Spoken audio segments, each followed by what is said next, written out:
You know that feeling when your phone buzzes with a work message and your entire body tenses up? It's not just stress. It's a conditioned response. Your nervous system has learned to associate that buzz with a threat to your free time, your personal space, your sanity. And it's not just the message itself. It's the uncertainty, the unpredictability of when it will come, what it will ask of you, and how you'll be judged. This is the life of a worker in the modern machine, where the grind is not a measure of your work ethic, but a conditioning apparatus designed to extract every last bit of labor from you. We're told to push through the exhaustion, to power through the long hours, to sacrifice our well-being for the sake of the job. But what if I told you that this exhaustion isn't a sign of weakness, but a sign of a successful extraction loop? A loop designed to keep you in a state of constant compliance, constant availability, and constant stress. The machine doesn't just want your labor. It wants your nervous system, your emotional energy, your very sense of self. You see, the modern workplace isn't just a place to earn a living. It's a laboratory for behavioral programming, a place where managers and HR departments use operant conditioning to shape your behavior, to mold you into the perfect compliant worker. They use micro-compliances, small requests that seem harmless on their own, but add up to a life of constant submission. And you know what the worst part is? You're not even aware it's happening. The performance review, for example, is a masterclass in gaslighting. It's a tool used to make you doubt your own perceptions, to make you question your own sanity. You're not meeting expectations. You need to work harder.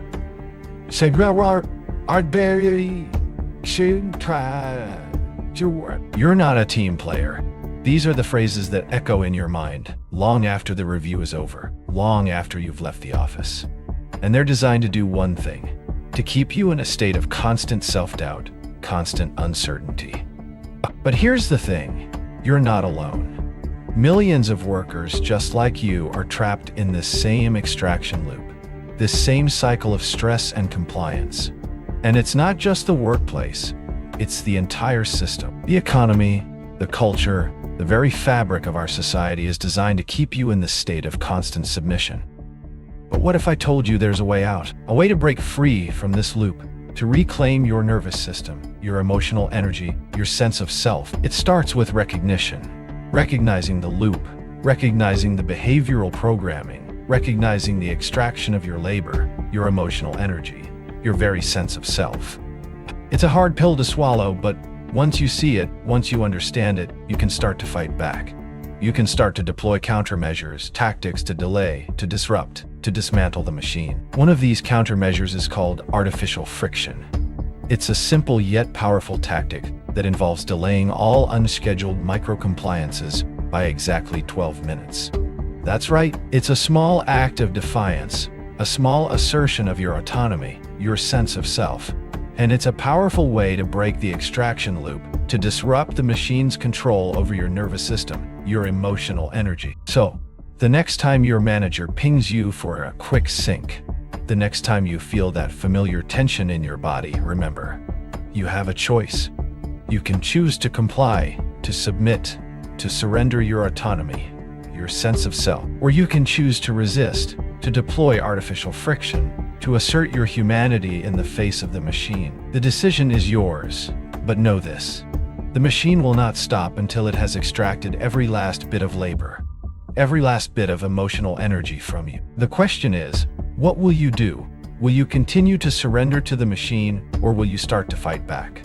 Will you deploy artificial friction, or will you find another way to resist? The choice is yours, but know this: the machine will not stop until it has won. And if you don't start fighting back, you'll be nothing more than a cog in the machine, a replaceable part, a disposable worker. So what will you do? Fighting back requires understanding the final phase of their endgame. Look closely at the structural design of your annual performance review. It is not an objective assessment of your output. It is a highly calibrated tool for operant conditioning. The primary function of the review is clinical gaslighting, inducing cognitive dissonance by moving the goalposts just as you reach them. You exceeded the metrics, yet the feedback centers on an arbitrary cultural fit or a sudden pivot in departmental goals. This is by design. They are stripping away your baseline reality, so you remain dependent on their validation. You walk out of that room feeling like you barely survived, completely oblivious to the fact that you just agreed to another 12 months of systemic exploitation. The machine requires you to feel perpetually inadequate. That is how the extraction loop maintains its grip on your daily behavior. This mechanism is currently being weaponized by corporate acceleration and algorithmic management. The baseline demands of the grind are tightening. 2 years ago, a digital ping allowed for a 10-minute buffer. Today, the software expects a response in 90 seconds. AI is not just automating your paperwork. Management is using it to compress the time between stimulus and your required micro-compliance. They are running a high-velocity behavioral program directly against your nervous system. Every immediate reply, every dropped lunch break, every weekend email you answer, trains their dashboard to expect absolute availability. The hyper-compliant worker is not rewarded in this new architecture. The hyper-compliant worker is simply consumed faster and then discarded the moment their biological output dips below the algorithmic quota. You are training your replacements on how fast they need to work to make you obsolete. If you fail to interrupt this pattern immediately, the biological cost becomes irreversible. The heavy, leaden feeling in your limbs at the end of the day is your biology begging for a halt. The tightness in your jaw when your laptop opens is an alarm bell. When you ignore these physical signals to appease a manager, you are actively participating in your own subjugation. You are allowing the behavioral program to overwrite your basic survival instincts. Over time, the extraction loop drains your remaining agency until your nervous system defaults to total, passive subservience. You stop questioning the late-night requests. You stop noticing the shifting metrics. The exhaustion stops being a symptom and becomes your permanent personality. The machine does not care if you burn out, as long as it captures every usable drop of your compliance before you do. You cannot negotiate your way out of this using the vocabulary they provided. Setting boundaries is HR jargon. It is a pacification script designed to keep your resistance predictable, polite, and ultimately ineffective. You do not ask an extraction loop for permission to rest. You break the circuitry by deploying weaponized silence. This is the core mechanics of the artificial friction countermeasure we introduced earlier. It is not a mindset shift. It is a mechanical block inserted directly into their behavioral program. You must fundamentally alter the stimulus response cycle that your manager relies on. To reclaim your frame, you must become slightly broken in their eyes. You are currently the path of least resistance. The goal is to become an inefficient conduit for their demands. When you stop operating as a frictionless gear, the machine looks for an easier target. Tomorrow morning, you are going to install this countermeasure. When your manager sends an unscheduled request, a messaging ping asking for a quick sync, an email flagged as urgent but purely administrative, you will not reply immediately. You will wait exactly 12 minutes. Not 10, not 15, 12. During those 12 minutes, you do not draft a response. You pull your hands off the keyboard. You look away from the screen. You let the artificial urgency burn itself out in the digital void. You are deliberately breaking the operant conditioning loop that expects an instant reflex. 12 minutes is long enough to signal that your access is not guaranteed, but short enough to avoid a formal reprimand.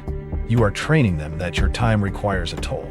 You are re-establishing the physical perimeter of your own biology. Watch what happens during those 12 minutes. Notice the initial spike of anxiety in your chest.